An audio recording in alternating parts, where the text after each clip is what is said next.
जय जय जय. I now request Honorable Consul General to kindly read the President's message to India. Please. Any? Dear fellow citizens, people of Indian heritage and friends of India, Namaskar. It's an high honor for me to share with you all key messages from the Honorable Rashtrapati Ji's address to the nation on the 74th Republic Day. Honorable Rashtrapati Ji extends her heartiest greetings to all of us on this occasion. From the day the Constitution came into effect to the present day, India has been on an amazing journey that has inspired many other nations. Every Indian citizen and friends of India have reasons to be proud of the Indian story. As India celebrates the Republic Day, we celebrate what we have achieved as a nation and what we have achieved for the world. India is home to one of the oldest living civilizations. India is called the mother of democracy. As a modern republic, however, we are young. In the early years of independence, we faced countless challenges and adversities. Very high levels of poverty and illiteracy were just two of the many ill effects of the long foreign rule. Yet the spirit of India was undeterred. With hope and confidence, we began an experiment unique in the history of humankind. Such a vast and diverse multitude of people coming together as one nation remains unprecedented. We have succeeded as a democratic republic because so many creeds and so many languages have not divided us. They have only united us. That is the essence of India. That essence was at the heart of our constitution, which has withstood the test of the time. The constitution that started governing the life of the republic was the outcome of our freedom struggle. The national movement led by Mahatma Gandhi was as much about winning independence as about rediscovering our own ideals. Revolutionaries and reformers joined hands with visionaries and idealists to help us learn about our age-old values of peace, brotherhood, and equality. Those who shaped the modern Indian mind also welcomed progressive ideas from abroad. Our founding document is inspired by the humanistic philosophy of the oldest living civilization in the world, as well as the new ideas that emerged in more recent history. The nation will always remain grateful to Dr. Babasaheb Ambedkar, who headed the drafting committee of the Constitution. On this day, we should also remember the role of jurist B.N. Rao, who had prepared the initial draft of our Constitution. We are proud of the fact that the members of that assembly represented all regions and communities of India and had included 15 women too. Their vision, as enshrined in the Constitution, has been continuously guiding our republic. During this period, India has been transformed from a largely poor and illiterate nation into a confident nation marching on the world stage. While Babasaheb Ambedkar and others gave us a map and a moral framework, the task of walking that path remains our responsibility. We have largely remained true to their expectations, and yet we realize that much remains to be done to realize Gandhiji's ideal of Sarvodaya, the upliftment of all. Dear fellow citizens, in our mission of Sarvodaya, progress made on the economic front has been the most encouraging. Last year, India became the 5th largest economy in the world. It needs to be underlined that this achievement comes against the backdrop of high economic uncertainties around the world. most sectors of the economy have shaken off the pandemic effect, India has been among the fastest growing major economies. It's a matter of great satisfaction that those on the margins have also been included in the schemes and programs of the government, and they have been helped in tiding over many difficulties that they were facing.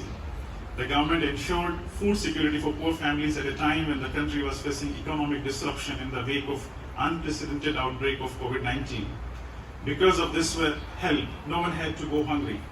Further extending this assistance, the government has announced that even during the year 2023, the beneficiaries will get their monthly ration free of cost. With the economy on a sound footing, we have been able to begin and carry forward a series of praiseworthy initiatives. The ultimate goal is to create an environment in which all citizens can individually and collectively realize their true potential and prosper. As education builds the right foundation for this purpose, the national education policy has been introduced with ambitious targets. The new education policy rightly addresses the twofold aims of education as an instrument of economic and social empowerment and as a means to explore the truth. The technology offers life-changing possibilities. The Digital India mission is striving to make information and communication technology inclusive by bridging the rural and urban divide. We have reasons to be proud of our achievements in the domain of science and technology. India has been among the handful of pioneers in space technology. The Gaganyaan program to carry Indian astronauts into the space is under progress. This will be India's maiden human space flight. India's Mars mission was powered by a team of extraordinary women, and our sisters and daughters are not far behind in other areas too. Women's empowerment and gender equality are no longer mere slogans, as we have made great progress towards these ideals in recent years. With people's participation in Beti Bachao, Beti Padhao campaign, women's representation has been rising in every sphere of our activity. The same vision of empowerment guides the government's approach to the marginalized community, including the scheduled caste and scheduled tribes. In fact, the aim is not only to remove hurdles and help them in the development, but also to learn from them. Tribal communities in particular have rich lessons to offer in many areas, ranging from protecting the environment to making the society more cohesive. Fellow citizens, this year, as you know, India holds the presidency of the G20. With our motto of universal brotherhood, we stand for peace and prosperity of all. Thus, the G20 presidency for us is an opportunity to promote democracy and multilateralism and the right forum for shaping a better world and a better future. Under India's leadership, I am sure G20 will be able to further enhance its efforts to build a more equitable and sustainable world order. To maintain the balance between development and environment, we have to look at the ancient traditions with a new perspective. We need to reconsider our basic priorities. The scientific aspects of traditional life values have to be understood. We must once again rekindle that respect for nature and humility before the vast universe. We need to modify our lifestyle if we want our children to live happily on this fragile planet. One of the changes suggested pertains to food. I am happy to note that the United Nations accepted a suggestion from India and had declared the year 2023 as International Year of Millets. Millets were essential ingredients of our diet, and they are making a comeback among a section of society.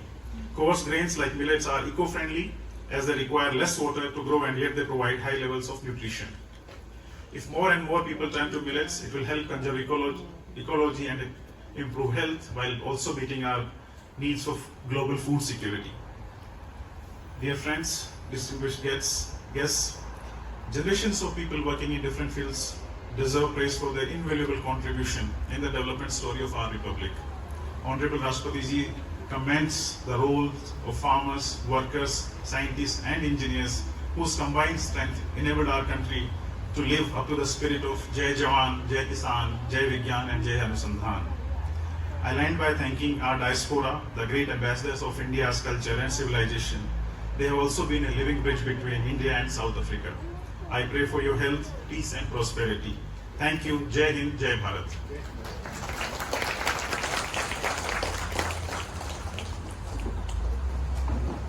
Jai Hind, Jai Thank you, Bharat. sir. And now I take this opportunity to invite Ms. Mandira Sur to render the patriotic songs on this occasion. Please. यहाँ उपस्थित सारे भारतवासियों को आज के इस पावन अवसर पर बहुत बहुत हार्दिक शुभकामनाएं। प्रस्तुत है आपके सामने 2 देशभक्ति गीत। I hope you will enjoy. Thank you.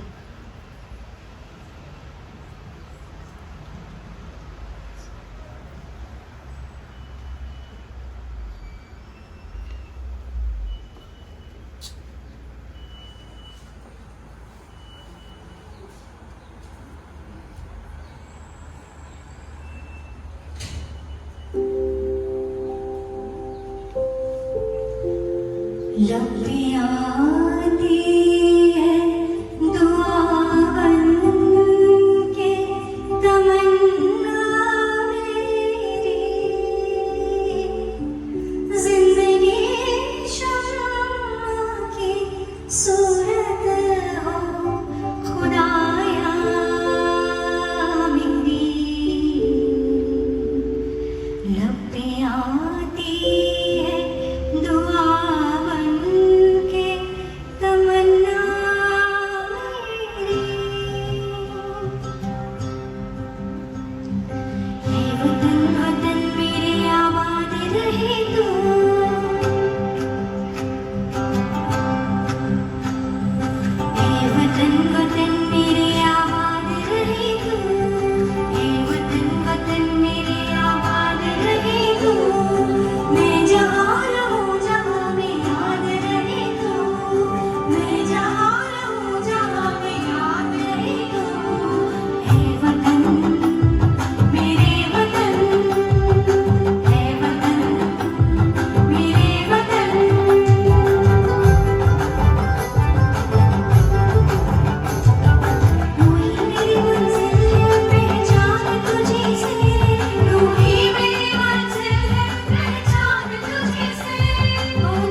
Congratulations, ma'am.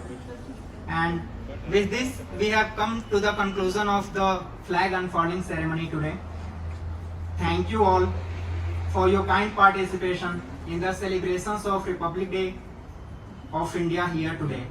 Now, I welcome you all for the refreshments that will be served in the basement of the consulate. Thank you. Jai Hind.